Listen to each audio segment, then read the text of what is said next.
So this HOA president literally kicks down my cabin door right when I'm having a beer with the state's attorney general. She just committed 6 felonies in front of the one person in America who could throw her ass in prison.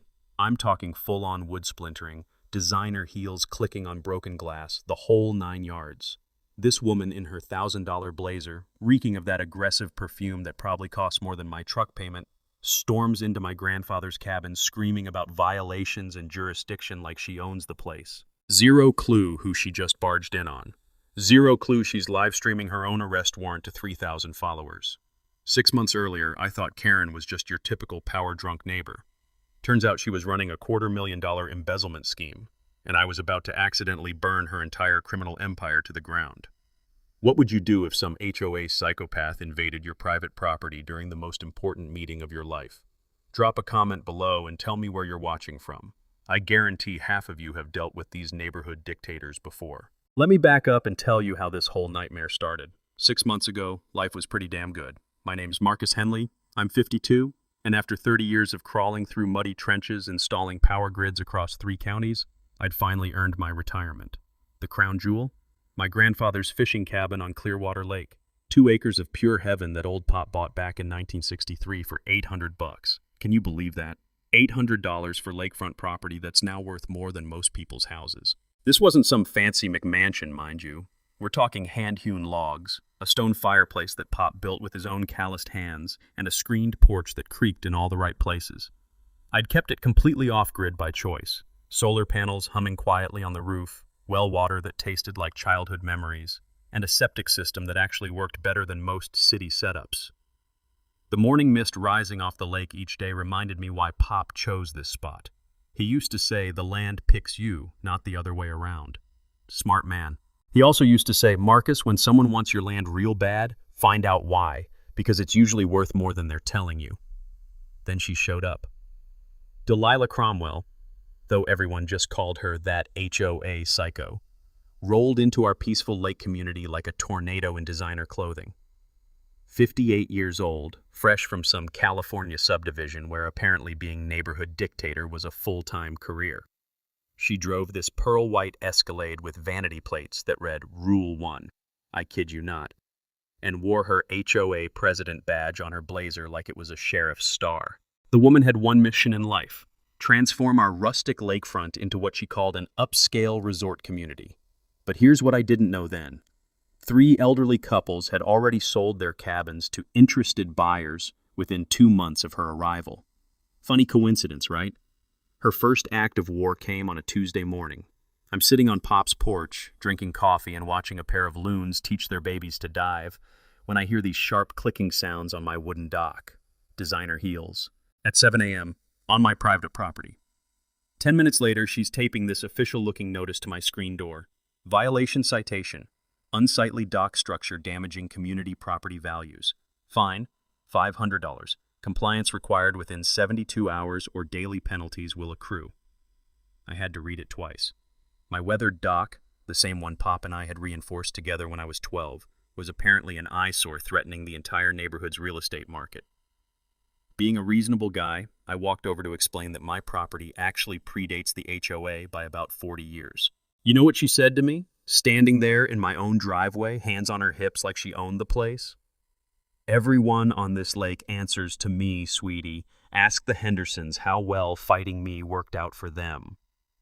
The Hendersons. My elderly neighbors who'd mysteriously decided to downsize last month after living here for 23 years. The pieces weren't clicking yet, but something cold settled in my stomach. That's when she started her photography session, circling my cabin like a real estate appraiser, snapping pictures of my solar panels, my vegetable garden, even my grandfather's hand-carved porch railings. The smell of her chemical air freshener wafting from that idling Escalade made me want to gag. By the end of the week, I had 3 more citations. Each one came with escalating fines. Each one made it crystal clear that Delilah Cromwell had declared war on everything my family had built on this land. I figured I was dealing with your typical power-tripping neighbor. Annoying, sure, but manageable. What I didn't know was that I just painted a target on my back in a game much bigger and more dangerous than petty HOA politics. Pop's words echoed in my head. Find out why they want your land. I was about to find out why, and it would change everything. Karen didn't waste time escalating to the big guns. 3 days after my compliance deadline passed, because seriously, I wasn't tearing down Pop's dock for some wannabe dictator, a certified letter arrived that made my coffee taste like ash. Cease and desist. Violation of community waterway regulations. The letterhead read Blackstone, Meyer and Associates, one of those fancy law firms where the partners probably charge more per hour than I made in a month. The legal gibberish basically said my dock was illegally extending into community waterway, and I owed $3,000 in retroactive violation fees. Plus, they were threatening to slap a lien on my property if I didn't pay up within 10 days. My first instinct was panic. These people had lawyers. I had a toolbox and a bad attitude. But then I remembered something Pop always drummed into me during those long fishing afternoons. Marcus, when someone's trying to legal talk you out of your land, the real truth is always in the county records. Never trust what they tell you. Go find the actual papers. So I drove down to the county courthouse, that musty basement where all the important stuff gets buried under decades of bureaucratic dust.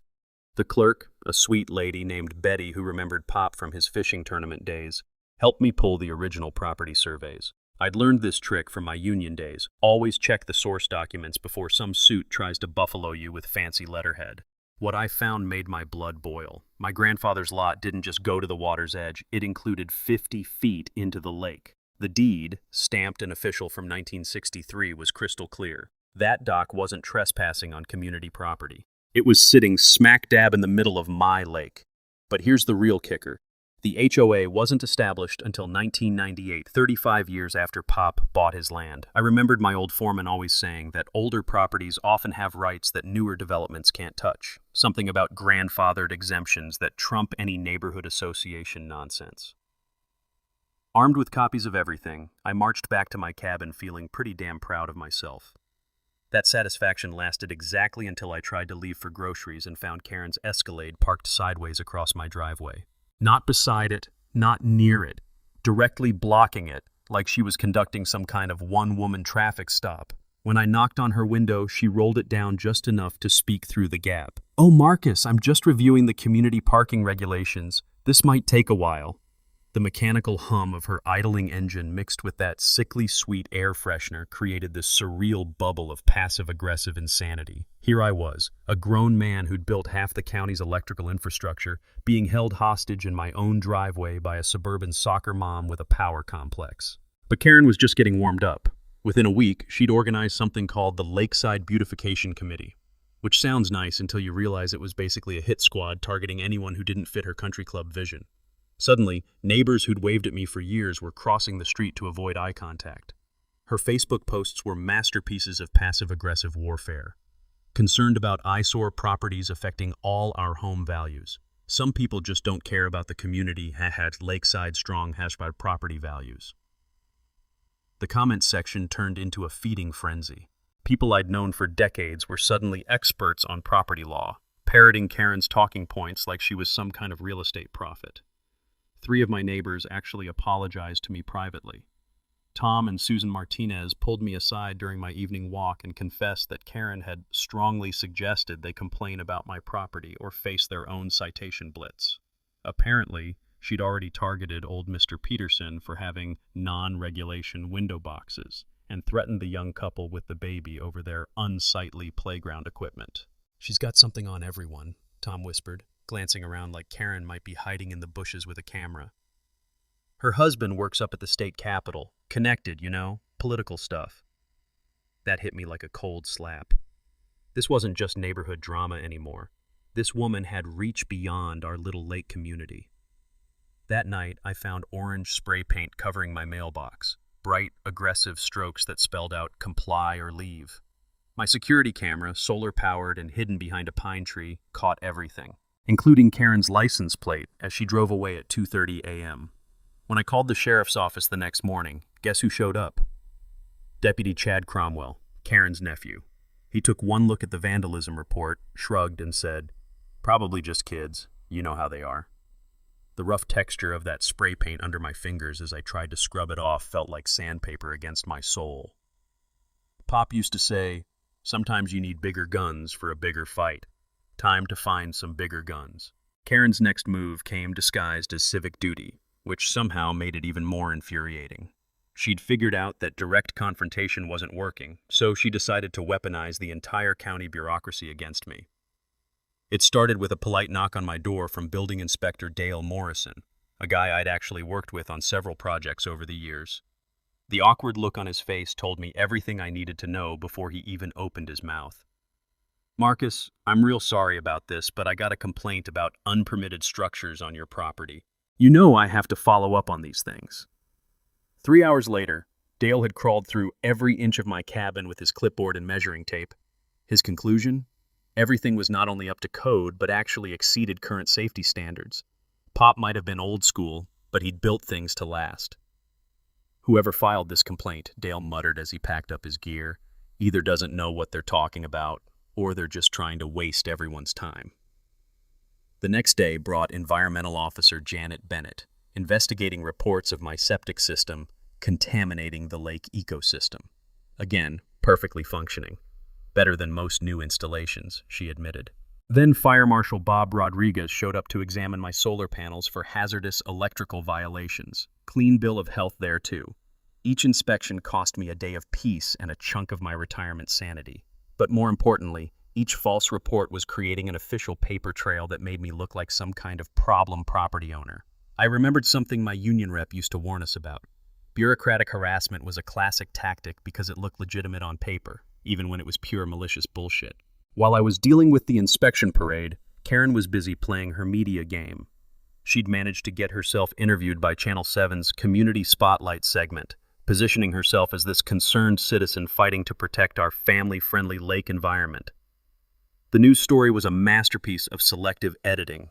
She showed carefully angled photos that made my cabin look like some kind of backwoods shack, talked about dangerous conditions threatening children's safety, and painted herself as a brave advocate standing up against irresponsible property owners. What really got my blood boiling was watching her stand on my dock, the one she claimed was illegally trespassing, while she delivered her concerned citizen performance for the cameras. The crisp sound of my phone buzzing with angry texts from neighbors who'd seen the story felt like machine gun fire. Half the lake community now thought I was some kind of environmental menace. But here's where Karen made her first real mistake. She got greedy. My old buddy Jake Martinez from the Electricians Union called me up after seeing the news story. "Marcus, that lady's full of shit and everyone knows it. You built half the clean energy infrastructure in this county. Hell, your solar setup is the one I use as an example when I'm training apprentices." Within 2 days, Jake had organized a parade of my former coworkers to drive by and inspect my property. Turns out having 20 master electricians publicly vouch for your work tends to shut down the hazardous installation narrative pretty quick. That's when things started getting interesting. My lawyer buddy Chuck Davis, we'd gone to high school together, stopped by for a beer and mentioned something that made my ears perk up. "You know, Marcus, the Attorney General's office has been investigating HOA corruption cases across the state. Several communities reporting similar harassment patterns to what you're describing." "What kind of patterns?" I asked, though I was pretty sure I already knew the answer. "Elderly homeowners getting hit with frivolous citations, property values artificially driven down, mysterious buyers swooping in with cash offers. Ring any bells?" It rang every damn bell I had. Chuck explained that these schemes usually involved someone with political connections providing cover while the harassment campaign drove out longtime residents. The properties would then get flipped to developers for massive profits. "The AG's office is looking for witnesses," Chuck continued. "People who've documented the harassment and can prove the pattern. Someone like you might be exactly what they need." The mechanical hum of my refrigerator seemed unnaturally loud as that information sank in. Karen wasn't just some power-drunk neighbor. She was potentially part of something much bigger and more systematic. That night, I started a detailed log of every interaction, every citation, every inspection that had mysteriously appeared on my calendar. I also started researching Karen's background more carefully. Turns out her husband, Robert Cromwell, wasn't just some minor state employee. He was the Democratic Party treasurer, a position that gave him access to development plans, zoning changes, and political favors across multiple counties. The smell of fresh coffee mixing with morning lake air usually calmed me down, but now it just reminded me how much I had to lose. This wasn't about HOA fees anymore. This was about whether I'd be the next victim in someone else's get-rich-quick scheme. Karen's next phase made everything that came before look like a friendly disagreement. She'd apparently decided that bureaucratic harassment wasn't moving fast enough, so she switched to full-scale character assassination. It started with a Facebook post that made my stomach drop. Urgent. Safety concerns about aggressive behavior from lakefront resident. Please keep your children away from the Eastern Shore area. We'll be filing for protective measures. Lakeside safety. Protect our kids. Aggressive behavior. Me. The guy who helped organize the annual kids fishing derby for 15 years running. Within hours, that post had been shared 43 times. The comments section turned into a digital lynch mob of people who'd never even met me, all convinced I was some kind of dangerous lunatic based on Karen's carefully crafted victim narrative. I always thought something was off about that man. Heard he threatened an HOA board member. Thank God we have brave people like Delilah looking out for us. The really sick part? Half these comments came from profiles with generic stock photos, the kind of fake accounts that political operatives use to amplify their messaging. Karen wasn't just spreading lies, she was orchestrating a professional smear campaign. 2 days later, she filed for a restraining order. The petition, which became public record, painted me as an unstable individual making verbal threats against community leaders. Complete fabrication, but it didn't matter. The filing alone became proof that I was dangerous. Judge Patricia Hendricks, who actually knew my family from way back, took one look at Karen's evidence and dismissed the request for lack of credible documentation. But the damage was done. Now there was an official court document with my name and the word threats on it. The emotional toll was starting to get to me. I'd sit on Pop's porch in the evenings, nursing a beer and questioning whether this fight was worth destroying the peaceful retirement I'd worked 30 years to earn. The weight of his leather recliner felt different now, less like comfort, more like the responsibility of carrying on a legacy that someone was systematically trying to erase. But just when I was starting to consider throwing in the towel, something beautiful happened. The community started fighting back. Judge Hendricks wasn't the only one who remembered my family. Retired Judge William Bill Carter, who used to fish with Pop back in the 70s, showed up at my door with a thermos of coffee and some unsolicited legal advice. Marcus, that woman's playing a game your grandfather would have seen right through. She's counting on you feeling isolated and overwhelmed. Don't give her that satisfaction. Bill explained that documented harassment campaigns like this usually indicated larger criminal activity. People don't go to this much trouble over petty neighborhood disputes. There's money involved here, big money.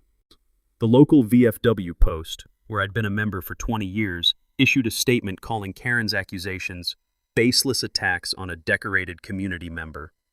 The Historical Society chimed in, highlighting my cabin's cultural significance as one of the last original structures on the lake.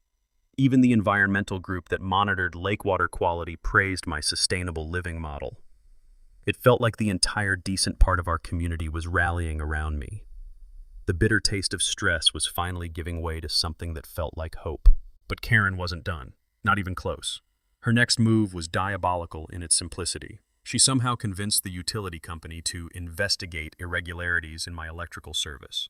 For 3 days, I had no power while they reviewed my solar grid connection for safety violations. Then came the false police reports. Suspicious activity at my cabin during broad daylight. Loud noises suggesting potential domestic disturbance when I was clearly alone. Possible drug activity based on the unusual number of visitors who turned out to be union buddies stopping by to show support. Each call brought sheriff's deputies to my door. Each visit created another incident report. Each report added to the growing file that made me look like a problematic resident. The most infuriating part was that Deputy Chad Cromwell was usually the responding officer. He'd show up, ask a few perfunctory questions, and leave with this smirk that said he knew exactly what his aunt was doing. During one particularly surreal visit, he actually had the balls to say, "You know, Mr. Henley, if you just apologized to my aunt and brought your property into compliance, all these problems would probably go away." That's when I realized this wasn't just about me anymore. Karen was showing other property owners what happened when you didn't bend the knee. The Hendersons, the elderly couple who'd mysteriously decided to sell, probably went through this exact same nightmare. The electronic ping of my phone became a source of anxiety instead of connection. Every notification could be another neighbor turning against me. Another false report. Another twist in Karen's psychological warfare campaign. But it also brought messages of support from people I'd forgotten even knew me. The fight was far from over, but I was finally understanding the rules of the game.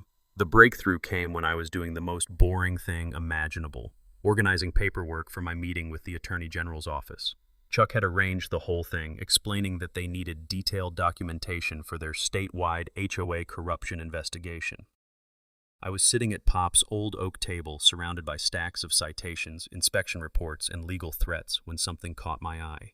One of Karen's violation notices had this tiny footer I'd never paid attention to before. Fines payable to Lakeside Estates Community Improvement Fund, account number 847291. Community Improvement Fund. That sounded official enough, but something about it nagged at me. Maybe it was 30 years of reading electrical contracts and spotting the fine print that contractors use to screw over homeowners, but I decided to dig deeper. The county clerk's office had become my second home by this point, so Betty knew exactly what I was looking for when I asked about HOA financial records. She pulled up the public filings and spread them across the counter like she was dealing cards. "Here's the thing, Marcus," she said, adjusting her reading glasses. "Homeowner associations have to file annual reports just like any other organization. Let me show you what I found." The numbers didn't add up, not even close. Over the past 2 years, the HOA had collected $280,000 in emergency assessments for lake dock repairs that were never completed. Another $150,000 had supposedly gone to professional landscaping services provided by Cromwell Grounds and Maintenance, which, according to state business records, was owned by Karen's brother-in-law. But here's the kicker. The landscaping company had been incorporated exactly 3 weeks after Karen became HOA president. I remembered Pop's advice about following the money trail. When someone creates a business right after getting power, they're usually creating it to funnel money to themselves. The insurance claims were even more blatant. The HOA had filed for storm damage reimbursement 3 times in the past 18 months. Problem was, I'd lived through every storm on this lake, and none of them had caused the kind of damage that would justify $95,000 in insurance payouts. Betty helped me cross-reference the insurance claims with actual weather reports from the National Weather Service. The dates didn't match up. The HOA was claiming storm damage on days when the weather had been perfectly clear. "Marcus," Betty whispered even though we were alone in the records room, "this looks like fraud. Plain and simple fraud." My hands were actually shaking as I photocopied everything. The smooth feel of those document pages felt like holding evidence that could change everything. This wasn't just harassment anymore, this was organized theft from the entire lake community. The property management fees were the final piece of the puzzle. The HOA was paying $5,000 monthly to something called Clearwater Property Solutions for administrative services. But when I looked up the business registration, the listed address was a P.O. box in the same postal district where Karen lived. Everything clicked into place like tumblers in a lock. Karen's harassment campaign wasn't just about power or personal spite. She was systematically driving down property values to enable a development scheme while simultaneously embezzling from the community fund. The elderly couples who'd sold their cabins hadn't just been harassed into leaving, they'd been forced to sell at below market prices because Karen's artificial property value concerns had scared off legitimate buyers. Those mysterious cash buyers were probably connected to the same development group that was benefiting from the embezzled funds. I thought about the Hendersons, probably counting their pennies in some cramped apartment, never knowing they'd been robbed twice. Once when they sold their dream home for peanuts, and again through the fees they'd paid into Karen's slush fund. The taste of black coffee had never been so bitter. This wasn't just about my cabin anymore. Karen had been stealing from everyone, including the neighbors she'd convinced to turn against me. Pop always said that when you find corruption, it's usually bigger than you think. He was right. Karen wasn't just running an HOA, she was running a criminal enterprise. And I was about to hand the evidence to the one person in the state who could shut it down permanently. That night, I transformed Pop's back bedroom into something that looked like a police investigation unit. Maps of the lake property spread across the walls showing original boundaries versus current HOA claims. Timeline charts tracking Karen's harassment campaign alongside suspicious financial transactions. Photos, recordings, and documents organized by potential criminal charges. I felt like one of those TV detectives, except instead of hunting serial killers, I was hunting suburban embezzlers. The Attorney General's office had assigned 2 prosecutors to my case, Sarah Mitchell and David Bennett, who arrived the next morning looking like they meant business. Sarah was this sharp-eyed woman in her 40s who reminded me of the safety inspectors who used to keep us honest on job sites. David was younger, maybe early 30s, but he had this quiet intensity that suggested he'd already sent plenty of white-collar criminals to prison. "Mr. Henley," Sarah said, spreading the financial documents across Pop's dining table, "what you've uncovered here goes way beyond simple HOA harassment. This is systematic fraud that could impact dozens of families." David pulled out a tablet and started connecting dots I hadn't even seen. "We've been investigating similar schemes in 4 other counties. The pattern is always the same. Politically connected individuals use HOA positions to manipulate property values while embezzling community funds." That's when they told me about the FBI involvement. Agent Rebecca Torres from the White Collar Crime Unit had been tracking development fraud across the region. Apparently, my documentation was the missing piece that could tie together multiple ongoing investigations. "The beauty of financial crimes," Agent Torres explained during our video call, "is that everything leaves a paper trail. Your HOA records show classic money laundering, fake invoices, shell companies, insurance fraud. But we need more than just documents. We need witnesses and recorded evidence of ongoing criminal activity." Chuck, my lawyer buddy, had been working behind the scenes too. He'd connected with 17 other lakefront families who'd experienced similar harassment. When we gathered them at the VFW hall, their stories painted a picture that made my blood boil. The Thompsons had paid $8,000 in bogus violation fines before selling their cabin for 30% below market value. The Garcias had been hit with emergency assessments totaling $12,000 for lake improvements that never materialized. Old Mrs. Patterson had been so intimidated by Karen's legal threats that she'd moved in with her daughter in Florida, abandoning the home where she'd lived for 43 years. Every story followed the same playbook: escalating harassment, manufactured violations, pressure to sell, and every family had contributed to that community improvement fund that was really just Karen's personal piggy bank. "Here's what most people don't understand about HOA fraud," explained retired accountant Frank Weber, who'd volunteered to help analyze the financial records. "Homeowner associations are required to file Form 1120 tax returns annually if they meet certain income thresholds. Legitimate organizations file religiously. Corrupt ones usually don't, because honest accounting would expose their theft." Frank had discovered that our HOA hadn't filed proper tax returns in over 2 years, despite collecting hundreds of thousands in fees and assessments. That single fact could trigger federal tax evasion charges on top of everything else. The technical strategy session felt like planning a military operation. We had financial evidence, witness testimony, recorded harassment, and documented fraud. But Agent Torres wanted something bigger. She wanted to catch Karen in the act of actively committing crimes. "The best way to build an airtight case," she explained, "is to create a situation where the suspect's criminal behavior is captured by law enforcement in real time. We need her to incriminate herself on camera." That's when Chuck suggested the perfect setup. "The Attorney General has been looking for an opportunity to announce new HOA reform legislation. What if she held that announcement at Marcus's cabin? It's symbolically perfect, protecting homeowner rights in the exact location where those rights were violated." Sarah's eyes lit up. "And if Karen's pattern holds, she'll absolutely try to disrupt any suspicious activity at Marcus's property. Her need to control the situation will override her common sense." We spent the next week preparing for what Agent Torres called a controlled confrontation scenario. Professional recording equipment hidden throughout my cabin, undercover officers positioned around the lake. Multiple law enforcement agencies coordinated for rapid response. The community coalition had grown too. Local media was alerted to potential breaking news. Social media campaigns were ready to counter any false narratives Karen might try to spin. Support networks were activated for the post-confrontation period. My old union training kicked in. When you're planning a complex job, you prepare for every possible scenario and always have backup systems. We had backup plans for the backup plans. The trap was set. Karen's pattern of behavior was so predictable that we could practically script her next move. All we had to do was wait for her to kick down the door, literally. Karen must have sensed the walls closing in, because her behavior went from calculated harassment to full-blown sabotage. It was like watching a cornered animal lash out in every direction, getting more dangerous as her options disappeared. The first sign was my solar panels mysteriously malfunctioning on a Tuesday morning. I'd wake up to dead batteries and error codes flashing on the inverter display.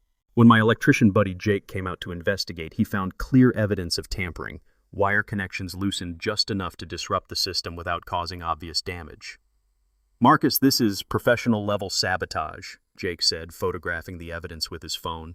Whoever did this knows electrical systems. They wanted to cause problems without leaving obvious fingerprints. But Jake was smarter than Karen gave him credit for. He'd installed a hidden security camera near the electrical panel after the first incident. 2 nights later, we caught her red-handed, creeping around my property at 3 a.m. with a screwdriver and wire cutters. The footage was crystal clear. Karen Cromwell, HOA president and upstanding community member, vandalizing private property under cover of darkness. The acrid smell of her cigarette smoke lingered in the morning air, mixing with the pine scent that usually made me feel peaceful. Next came my boat dock. I'd gone into town for groceries and returned to find my boat drifting halfway across the lake. The heavy-duty chains I'd used to secure it had been cut with bolt cutters. Clean, deliberate cuts that left metal shavings scattered across the dock planks. That boat had been Pop's pride and joy, a 1978 bass boat that still ran like a dream. Finding it bumping against the opposite shore, its hull scratched from the rocks, felt like someone had desecrated his grave. But Karen's biggest mistake was going after my septic system.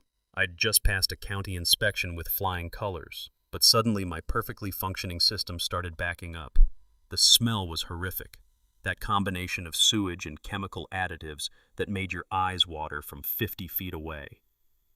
When the emergency septic service arrived, they found industrial-grade drain cleaner had been poured down my system, killing all the beneficial bacteria and creating a toxic mess.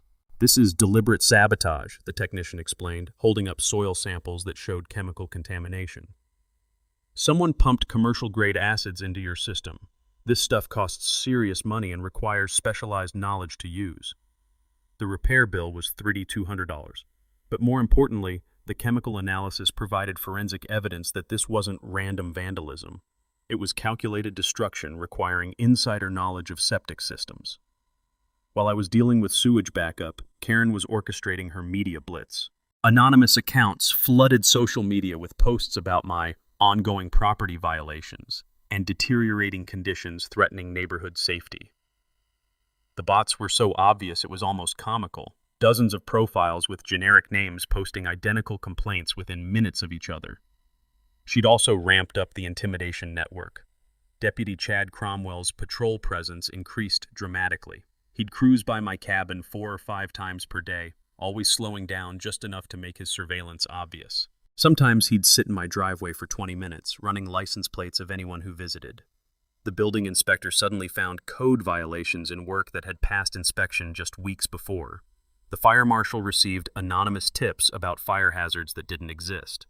Environmental services got reports about illegal dumping in areas of my property they'd already cleared. It was death by 1,000 cuts, designed to exhaust my resources and break my spirit through bureaucratic warfare. But I wasn't the only target anymore. Karen had started going after my supporters too. Jake's electrical contracting license was suddenly under review for safety violations. Bill Carter, the retired judge who'd been advising me, received a formal complaint with the State Bar Association about improper legal counsel to non-clients. The VFW Post found themselves facing a surprise fire safety inspection that threatened to shut down their weekly bingo nights. The Historical Society was hit with zoning complaints about their downtown office space. Karen was systematically attacking anyone who'd shown me support, sending a clear message: help Marcus Henley, and you'll become our next target. The psychological pressure was intense. Every morning brought new crises, new emergencies, new bureaucratic nightmares to navigate. The metallic taste of constant stress became as familiar as my morning coffee. But Karen's desperation was also creating opportunities. Each escalation was being documented by law enforcement. Every act of sabotage provided additional criminal evidence. Her network of supporters was starting to distance themselves as her behavior became increasingly unhinged. The Attorney General's office was watching everything, building an airtight case while Karen dug her hole deeper with every vengeful act. Agent Torres called it textbook criminal escalation. When perpetrators feel cornered, they often make increasingly reckless decisions that provide prosecutors with the evidence they need for conviction. Karen was walking straight into our trap, one sabotaged solar panel at a time. Karen's final play was so audacious it almost worked. She'd figured out through her husband's political connections that I wasn't just meeting with some random state official. I was meeting with Attorney General Patricia Williamson herself. And instead of backing down, Karen decided to go nuclear. Her plan was brilliant in its twisted logic. She would position herself as the victim of a political conspiracy, claiming that the state's top prosecutor was targeting her family for partisan reasons. If she could record herself confronting government corruption at my cabin, she could flip the entire narrative and paint herself as a brave whistleblower standing up to abuse of power. The first sign of her new strategy came through social media. She'd reached out to Government Accountability Watch, one of those blogger networks that amplifies stories about bureaucratic overreach. Her pitch was perfect. Small-town HOA president being persecuted by big government because her husband worked for the opposing political party. Local family under attack. State officials use harassment investigation to silence political opposition, was the headline that started circulating 3 days before my scheduled meeting. The story painted me as some kind of deep state operative working with corrupt prosecutors to destroy an innocent family. The comments section was flooded with outrage from people who'd never heard of our lake community, but were absolutely convinced that Karen was being railroaded by partisan prosecutors. She'd tapped into that vein of anti-government sentiment that runs through rural communities, turning herself into a martyr for political persecution. But Karen's masterstroke was the live stream setup. She'd arranged to broadcast her confrontation with the Attorney General live on social media, framing it as citizen journalism exposing government corruption in real time. Her plan was to burst into my cabin during the meeting, record everything, and let her followers spread the footage as proof of official misconduct. What she didn't know was that we were monitoring her communications. Agent Torres had obtained warrants for Karen's phone and social media accounts weeks earlier. We knew about the blogger outreach, the live stream plan, even the talking points she'd prepared for her spontaneous confrontation. "It's actually perfect," Agent Torres explained during our final coordination meeting. "She's going to commit multiple felonies on live video while providing us with a real-time confession of her motives. We couldn't have scripted it better." The irony was delicious. Karen thought she was setting a trap for us, but she was actually walking into the most thoroughly documented arrest in HOA history. Her support network was crumbling too, but she was too obsessed to notice. The other HOA board members had quietly distanced themselves once the financial irregularities became obvious. Her husband was facing his own ethics investigation and couldn't provide political cover anymore. Even Deputy Chad had been reassigned to different patrol areas after Internal Affairs started asking questions about his response to vandalism reports. But Karen was beyond rational thinking at this point. The psychological pressure of keeping her fraud scheme hidden while fighting off multiple investigations had pushed her past the breaking point. She was exhibiting all the classic signs of someone losing control. Paranoid about neighbors spying on her, making increasingly threatening phone calls to anyone who'd supported me, convinced that everyone was part of some vast conspiracy against her. The night before the Attorney General's visit, she made threatening calls to 4 different families, warning them about consequences if they continued collaborating with government harassment. Each call was recorded by law enforcement. Each one provided additional evidence of witness intimidation and criminal conspiracy. I spent that final evening sitting on Pop's porch, watching the sunset paint the lake in shades of gold and crimson. The sound of loons calling to each other across the water reminded me why this place was worth fighting for. Tomorrow would determine whether I'd be able to enjoy peaceful evenings like this for the rest of my retirement, or whether I'd spend my golden years battling Karen's appeals from federal prison. The cabin felt different that night, not just because of the hidden cameras and recording equipment, but because it had become the center of something much bigger than my personal property dispute. This was about whether small-time criminals with political connections could terrorize entire communities without consequences. I pulled out Pop's worn leather Bible and read the passage he'd underlined about David facing Goliath. He'd written in the margin, "Sometimes the little guy wins because he's fighting for something bigger than himself." The morning would bring Karen's final desperate gambit. She'd storm through that door thinking she was about to destroy her enemies, never realizing she was about to destroy herself. The stage was set. The cameras were rolling. Law enforcement was in position. All we had to do was wait for Karen to provide the grand finale to her own criminal career. The taste of anticipation mixed with morning coffee had never been so sweet. Attorney General Patricia Williamson was nothing like I'd expected. Instead of some intimidating political figure, She was this down-to-earth woman in her 50s who reminded me of my old high school principal. Tough but fair, with eyes that missed nothing. She'd arrived at my cabin at exactly 9 a.m., carrying a thermos of coffee and a briefcase full of evidence that would change everything. "Mr. Henley," she said, settling into Pop's old recliner like she belonged there, "your documentation has helped us build cases against HOA corruption rings in 6 counties. What you've uncovered here isn't just local fraud. It's part of a statewide pattern of organized theft." We were deep in discussion about the criminal charges when we heard it. The distinctive roar of Karen's Escalade pulling into my driveway way too fast. Gravel spraying everywhere like she was conducting some kind of high-speed chase. Car doors slammed, multiple voices shouting instructions about camera angles and audio levels. Karen had brought her entire social media production crew for what she thought would be her moment of triumph. "Here we go," Agent Torres whispered into her earpiece from her hidden position behind my woodshed. Attorney General Williamson didn't even flinch. She just calmly continued taking notes about the financial evidence while Karen's voice got louder outside, working herself up into righteous fury for her live stream audience. "This is it, folks," Karen's voice carried clearly through my windows. "We're about to expose the corruption that's been targeting our family. The state's attorney general is illegally meeting with our harasser, probably planning more government persecution." The sound of her designer heels clicking aggressively across my wooden porch was like a countdown timer to disaster. For her disaster, not mine. Crash! The door exploded inward like she'd used a battering ram instead of her foot. Wood splintered everywhere. The Attorney General's coffee mug hit the floor with a ceramic crash that punctuated the moment perfectly.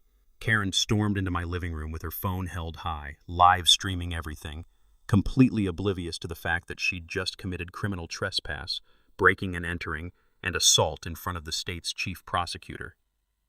"I demand to know why the Attorney General is secretly meeting with this man," she screamed, waving her phone around like it was some kind of weapon. "This is government harassment, political persecution. I have rights." The look on her face when Attorney General Williamson calmly stood up and displayed her official identification was absolutely priceless. Karen's live stream captured the exact moment when her brain processed what had just happened. Total, frozen terror. "Mrs. Cromwell," the Attorney General said in that calm, professional tone that probably made hardened criminals wet themselves, "I am Patricia Williamson, Attorney General of this state. You have just committed multiple felonies in my presence, and your entire criminal performance is being recorded by both my office and your own social media broadcast." Karen's phone was still live streaming. Her followers were watching in real time as their heroic whistleblower turned into a babbling, incoherent mess. The comments section exploded with confusion and disbelief as people realized they'd been supporting a criminal who'd just self-destructed on camera. This is my community. I have jurisdiction here," Karen stammered, still somehow thinking her HOA badge gave her authority over state prosecutors. That's when FBI agent Torres stepped through my still-open doorway, flanked by 2 other federal agents. "Mrs. Cromwell, you're under arrest for fraud, extortion, witness intimidation, and criminal harassment. And thanks to your live stream, we have your confession broadcast to about 3,000 witnesses." The sound of handcuffs clicking shut echoed through my cabin like the closing of a book. Karen's phone clattered to the floor, still streaming her arrest to an audience that had shrunk from outraged supporters to horrified voyeurs watching a public meltdown. "Karen," I said, standing up from Pop's couch with a satisfied smile, "meet the state's Attorney General. She's been wanting to discuss your bookkeeping methods." The neighbors who'd been drawn by the commotion stood on my porch watching in stunned silence as the woman who'd terrorized our community for months was read her Miranda rights in my living room. Mrs. Patterson, who'd driven down from her daughter's place specifically for this moment, had tears streaming down her face. Sheriff Rodriguez arrived just in time for the perp walk. Karen stumbling in handcuffs past the same dock she'd tried to have demolished, past the same solar panels she'd claimed were hazardous, past the same cabin she'd called an eyesore. The pearl-white Escalade with its Rule 1 vanity plates was towed away as evidence in the fraud case. The live stream ended with Karen's voice echoing across the lake. "This isn't over. My husband will fix this. You don't know who you're dealing with." Actually, Karen, we knew exactly who we were dealing with. A criminal, and criminals go to prison. Watching Karen get sentenced 3 months later felt like Christmas morning. Federal Judge Michael Harrison didn't just throw the book at her. He launched the entire law library. 3 years in federal prison, $340,000 in restitution to defrauded homeowners, and a lifetime ban from serving on any HOA board in the United States. Her husband Robert wasn't far behind.